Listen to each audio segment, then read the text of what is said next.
BJP के लिए मुश्किलें कम होने का नाम नहीं ले रही हैं, क्योंकि अब जनता तो दूर की बात, उनकी पार्टी के नेता ही उनसे बगावत करने पर उतर आए हैं। और अब एक फिर कर्नाटक से बगावती स्वर बीजेपी के खिलाफ सुनाई दे रहा है।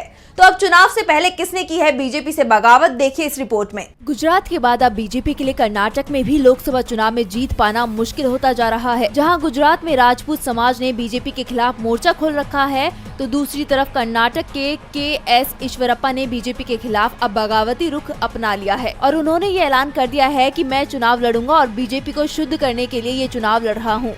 दरअसल कर्नाटक के पूर्व उप मुख्यमंत्री के एस ईश्वरप्पा को बीजेपी से 6 साल के लिए निष्कासित कर दिया गया है, जिस पर ईश्वरप्पा ने कहा कि मैं किसी निष्कासन से नहीं डरता, मैं खुद निष्कासन का इंतजार कर रहा था।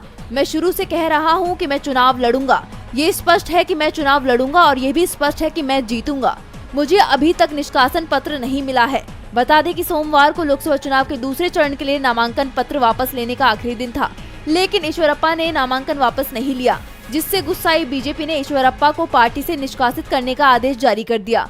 निष्कासन के आदेश में पार्टी की ओर से कहा गया कि पार्टी के निर्देशों की अवहेलना करते हुए उनके वर्तमान शिमोगा लोकसभा क्षेत्र से एक विद्रोही उम्मीदवार के रूप में चुनाव लड़ने के कारण पार्टी को शर्मिंदगी का सामना करना पड़ रहा है।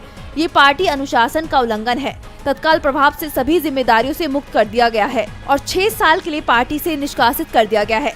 ईश्वरप्पा अपने बेटे को हावेरी लोकसभा सीट से टिकट न दिए जाने पर बागी हो गए थे और उन्होंने शिवमोगा से निर्दलीय चुनाव लड़ने के लिए नामांकन दाखिल कर दिया, जिसके चलते अब पार्टी ने उनके खिलाफ एक्शन ले लिया है। बता दें कि शिवमोगा सीट से बीएस येदियुरप्पा के बेटे वी राघवेंद्र बीजेपी के उम्मीदवार है, यानी कि ईश्वरप्पा निर्दलीय उम्मीदवार के तौर पर राघवेंद्र से मुकाबला करेंगे। शिवमोगा में लोकसभा चुनाव के तीसरे चरण में मतदान होगा।